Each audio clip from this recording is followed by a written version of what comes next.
أعوذ بالله من الشيطان الرجيم. بسم الله الرحمن الرحيم. وإذ قال موسى لقومه يا قوم إنكم ظلمتم أنفسكم باتخاذكم العجل فتوبوا إلى بارئكم فاقتلوا أنفسكم ذلكم خير لكم عند بارئكم فتاب عليكم إنه هو التواب الرحيم. صدق اللہ العظیم. آیت کا ترجمہ یہ ہے کہ جب موسیٰ علیہ السلام نے اپنی قوم سے فرمایا اے میری قوم، بے شک تم نے ظلم کیا اپنی جانوں پر بوجہ تمہارے بچھڑے کو الہ بنانے کے، فتوبوا الی بارئکم، بس اپنے خالق کے پیدا کرنے والے کی طرف توبہ کرو، پھر قتل کرو اپنی جانوں کو، یہ بہتر ہے تمہارے لیے تمہارے خالق کے نزدیک. بس متوجہ ہوا اللہ تعالیٰ تم پر، بے شک وہی ہے توبہ قبول کرنے والا نہایت مہربان.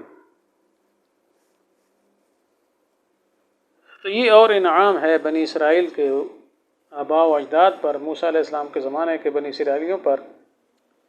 تو اصل جیسے پچھلے درس میں یہ عرض کیا تھا کہ بنی اسرائیل نے بچھڑے کو اللہ بنا دیا تھا سامری کے کہنے پر. یہ سامری بڑے خطرناک ہوتے ہیں، بڑے مکار ہوتے ہیں. تو یہ ہر زمانے میں اس قسم کے مکار مذہبی رہنما کی شکل میں یا سیاسی رہنما کی شکل میں آیا کرتے ہیں. ہر زمانے میں یہ قدرت کا نظام ہے اور قوم کو الو بناتے رہتے ہیں اور ان کے دل میں اصل میں گڑبڑیشن ہوتی ہے، لیکن وہ اپنا الو سیدھا کرنے کے لیے اور اپنی تمنا پوری کرنے کے لیے قوم کو یوں اس قسم کی چیزیں دکھاتے ہیں جس سے قوم بیچاری ان کے پیچھے پڑتی ہے، سوچ بچار بھی نہیں کرتی ہے. تو یہ بھی اسی قسم کا سامری تھا.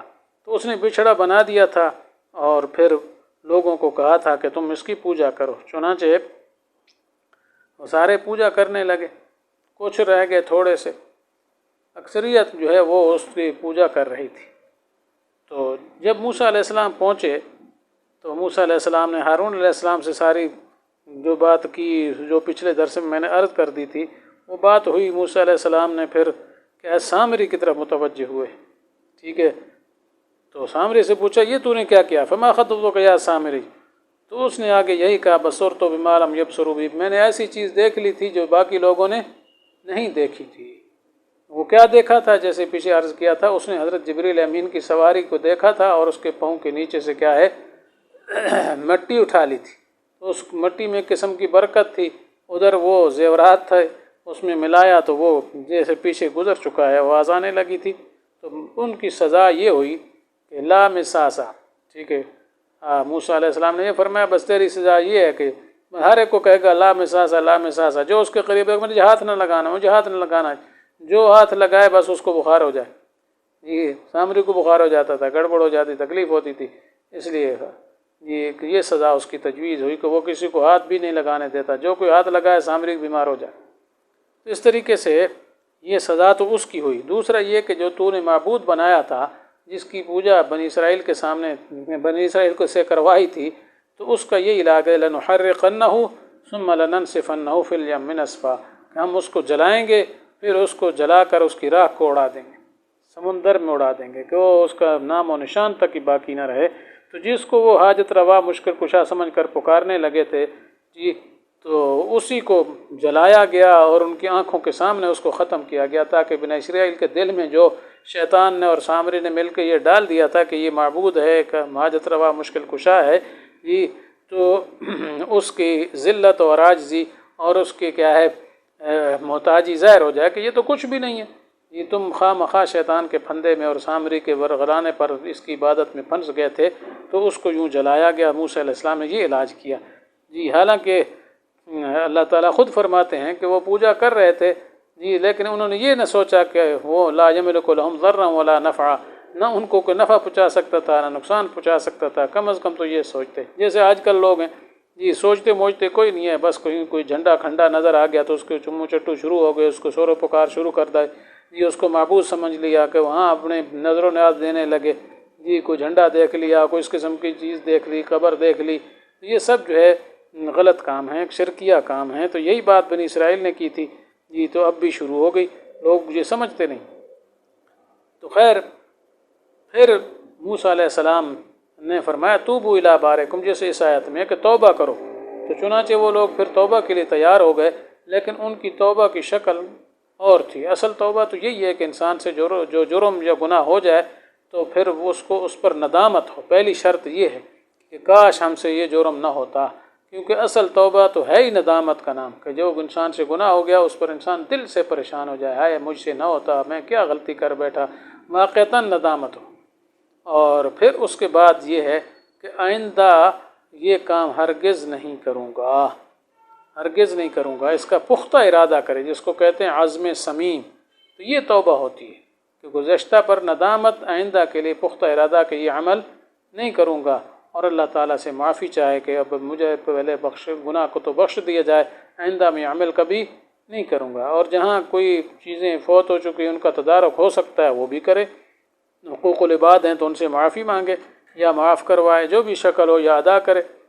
بہرحال یہ توبہ ہیں، لیکن ان کے لیے توبہ یہ تجویز ہوئی کہ تم جنہوں نے بچھڑے کی پوجا کی ہے جی، ان کو وہ لوگ قتل کریں جنہوں نے پوجا نہیں کی ہے۔ یہ فَاقْتُلُوا أَنفُسَكُمْ، خود اپنے آپ کو قتل کرنے کا مطلب یہی ہے کہ چونکہ یہ سارے ایک ہی کنبہ قبیلہ تھے تو ان کے رشتہ داروں کو خود ان کی جان قرار دیا گیا، یعنی اپنے نفسوں کو مراد اپنے بھائیوں کو، جنہوں نے کیا کیا، بچھڑے کی پوجا کی ہے، شرک کیا ہے، اللہ کی ذات کے ساتھ شریک سمجھا ہے بچھڑے کو، اب ان کی توبہ یہی ہے کہ اب وہ توبہ کریں اور اس کے نتیجے میں قتل ہونا ہوگا۔ جیسے ایک آدمی مثلا کسی کو عامداً قتل کر دے، اب بھی یہی حکم ہے، تو عامداً قتل کرنے کی سزا کیا ہے، اس کا قصاص سزا ہے، لیکن وہ توبہ کرے، توبہ کرنے کے باوجود بھی اس کو پھر بھی قصاصاً قتل کیا جائے گا۔ تو یہاں بھی یہی تھا کہ وہ شرک سے توبہ کریں اور اس توبہ کی تکمیل اس سے ہوگی کہ قتل کیا جائے۔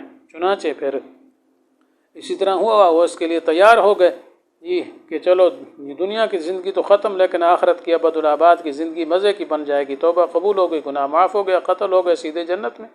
تو چنانچہ جن لوگوں نے شرک نہیں کیا تھا انہوں نے پھر ان لوگوں کو قتل کرنا شروع کیا جنہوں نے شرک کیا تھا۔ تو بہرحال پھر بعد میں اللہ تعالیٰ کی طرف سے معافی ہو گئی، سب کو فنا نہیں کر دیا گیا تھا، کچھ لوگ قتل ہو گئے، کافی سارے ہوئے، لیکن بہت سارے بچ گئے، بہت ساروں کو بچا لیا گیا کہ اللہ تعالیٰ نے فرمایا بس جتنے ہو گئے، چلو آئندہ آگے جو بچ گئے ان کو معاف کرتے ہیں، بغیر قتل کے ان کی توبہ قبول ہے۔ تو کچھ قتل ہوئے لیکن سارے قتل نہ ہوئے۔ اسی احسان کو اللہ تعالیٰ نے یاد دلایا جا رہا ہے کہ دیکھو اللہ تعالیٰ نے تمہارے یہ کیا ہے قتل کرنے کا حکم دیا تھا، بعد میں فتاب علیکم، اللہ نے رجوع فرما لیا، یعنی کیا کہ وہ حکم کچھ پر نافذ ہوا، اس کے بعد اس میں نرمی کر دی گئی اور تمہارے تمام افراد کو قتل نہیں کیا گیا۔ اگر تمام قتل ہو جاتے جی تو کیا بچتا تمہارا؟ تو اسی کو فرمایا جا رہا ہے جی کہ فتاب علیکم، اور آگے فرمایا انہ هو التواب الرحیم، کہ اللہ تعالیٰ تواب ہیں۔ تواب کا مطلب ہوتا ہے لفظی معنی تو ہے رجوع کرنے والے، لیکن اس سے مراد یہ توبہ کو قبول کرنے والے، توبہ کو قبول کرنے والے، یعنی توبہ قبولی کا مرادی معنی بنے گا معاف کرنے والے جی۔ اور آگے ہے رحیم، صفت اللہ تعالیٰ کی، تو رحیم وہ ہے جو کہ ہے رحمت فرما دے، یعنی معاف کرنے کے ساتھ ساتھ پھر انعامات سے بھی نوازے، یہ اس کی رحمت کا اثر ہوا، ورنہ شرک کرنے کی وجہ سے وہ سارے مشرک جو بنے تھے پہلے اس کے مستحق ہو چکے تھے کہ ان سب کو قتل کیا جائے۔ چنانچہ پھر کیا ہے موسیٰ علیہ السلام نے دعا بھی کی ہوگی، یا اللہ یہ تو اس طرح سارے ختم ہو جائیں گے تو میرا کیا بنے گا، سارے کہیں گے بس ختم ہی ہو گئے، میری امت بہت کم ہو جائے گی۔ تو بہرحال اللہ تعالیٰ نے پھر احسان فرما دیا اور سب کو معاف کر دیا، اور اس طریقے سے یہ انعام اللہ تعالیٰ نے یاد دلایا ہے بنی اسرائیل کو کہ دیکھو اتنا بڑا گناہ، ظلم عظیم جو شرک ہے، ان شرک لظلم عظیم، تو وہ شرک جیسے ظلم عظیم کو بھی ہم نے آخر توبہ کرنے کی وجہ سے تمہارے کو معاف کر دیا۔ اب تمہیں چاہیے ان انعامات کو یاد کر کے اس آخر الزمان نبی صلی اللہ علیہ وسلم کی، جن کی پیشین گوئی اور جن کے اتباع کا حکم خود تمہاری کتابوں میں موجود ہے، تو لہذا اس کی بات کو مانو اور اس پر ایمان لے آؤ اور دین حق کو قبول کرو۔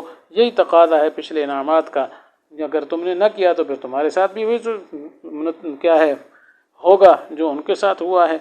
تو بس اللہ تعالیٰ سے دعا ہے کہ اللہ تعالیٰ ہمیں صحیح عمل کی توفیق عطا فرمائے اور بنی اسرائیل کی ہیری پھیریوں سے بچائے۔